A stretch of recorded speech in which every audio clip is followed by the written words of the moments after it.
I absolutely despise Christmas music. I actively avoid public spaces during the first week of December just so I don't have to hear Mariah Carey whine about presents for 3 minutes whilst I'm surrounded by programmed AI composed of skin and bone shopping for man-made consumable Christmas themed slop. I'm sure my feeling is shared by many of you in the audience, and for once I actually have the data to back it up. According to studies, 17% of shoppers actively dislike Christmas music, whilst 23% claim to dread the inevitable spread of seasonal music every year. And these are just the individuals who would actually partake in a survey like this. Imagine how that percentage would increase if you actually took into account real based individuals such as Coolier fans. Luckily I have that data too. With over 2,000 votes, literally 45% of you absolutely loathe Christmas music. Some of these numbers may seem a little low, but when you take into account the fact that these percentages only account for individuals that literally can't stand the yearly tradition, it does begin to paint a picture, and obviously doesn't take into account indifference or mild annoyance, which I'm sure would continue to back up my point. What makes this fact strange is that Christmas music isn't particularly a genre, well, not in the traditional sense. It doesn't have to fit into musical conventions or styles. All it really has to do is be lyrically or thematically about Christmas.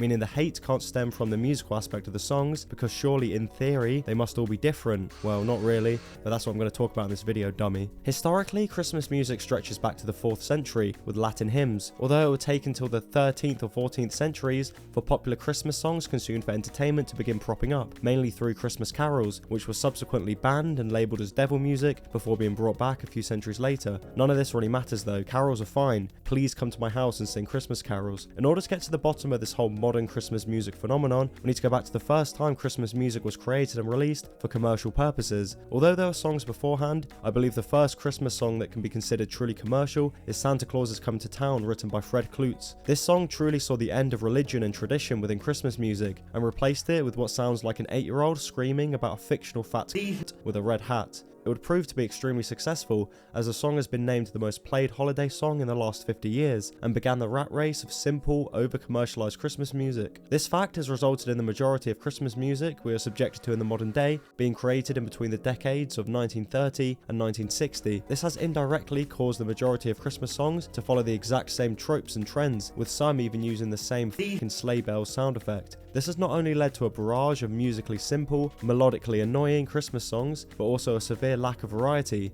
Due to the age of the majority of the songs within the Christmas music zeitgeist, modern music listeners have heard these songs yearly for our entire lives, for about 2 months every year, meaning roughly 17% of our lives have been spent hearing the same songs over and over again. The definition of insanity is doing the exact same thing and expecting a different result, and that is essentially what Christmas music has become. This raises a question: why haven't new Christmas songs been released to try to replace the same old? To answer that question, it has. It was just never stuck in the same way. It's been proved time and time again that new Christmas music never seems to have any sticking power, and oftentimes only sees airplay for the year it's released. Well, that's unless you're Michael Bubble. I can't tell whether this is a good thing or not. Although I do hate music that is created for the sole purpose of making money, it would be really funny to see Travis Scott or Lil Baby try to release Christmas music. Let's swiftly move back onto topic. So as per this evidence, it appears that the distaste towards Christmas music stems entirely from its lack of variety due to the rat race that started in the 1930s. And yeah, that does seem to explain part of it, but I do believe it goes a bit deeper than that. I mean, people literally listen to the Beatles and Radiohead, so we can't really take into account quality or repetitiveness when judging music's popularity or lack thereof.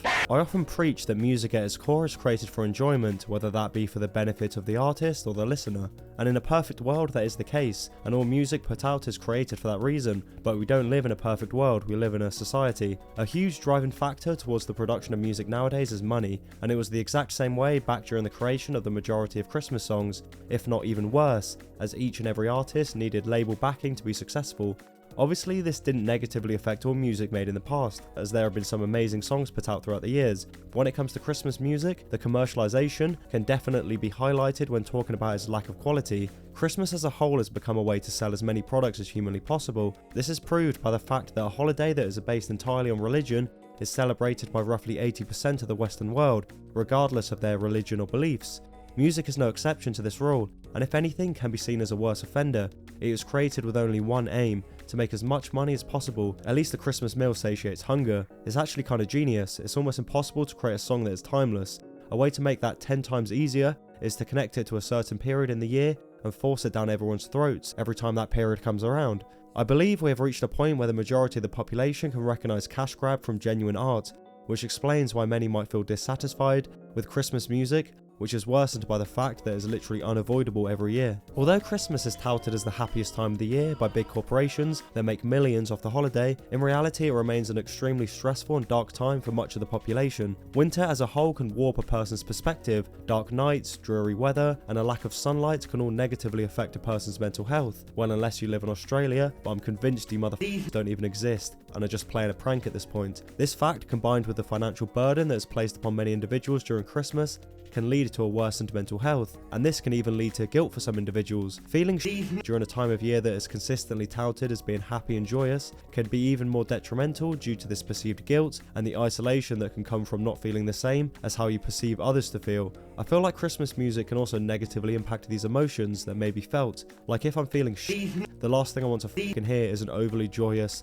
poorly produced Christmas song that is literally filling the pockets of old label executives as we speak. Music can also transport you back to a certain time in your life, which can both be positive and negative. Even when the memories are negative, I truly believe it can be beneficial to look back, obviously in certain cases though. And although this may be the case, it's hard to ignore the potential negatives of consistently hearing the same music yearly and potentially being reminded of the exact same scenarios without being able to escape it because shops don't know how to shuffle a playlist. This isn't even mentioning the absolute pain retail workers must feel, hearing the exact same notes, exact same melodies, exact same shitty lyrics on repeats for months, whilst they're swarmed by literal slop consumers. Although Christmas music does receive so much hate, it definitely isn't going away, and it wouldn't surprise me if we still heard the same songs 50 years down the line. This is because they work. Music is able to push right past our rationality and immediately affect our emotions. There's a reason they play songs in shops extremely early. It leads to more sales. When people hear this music, they are immediately reminded of Christmas and the responsibilities that come from it. They are reminded they need to buy presents, decorations, start thinking about food, and realistically, if it continues to benefit people who make the most money from the holiday, it will continue to be utilised. And if you do enjoy Christmas music and look forward to it every year, completely disregard everything I've just said and let your brain go completely numb whilst you listen to All I Want for Christmas for the 15th time in the last 24-hour period.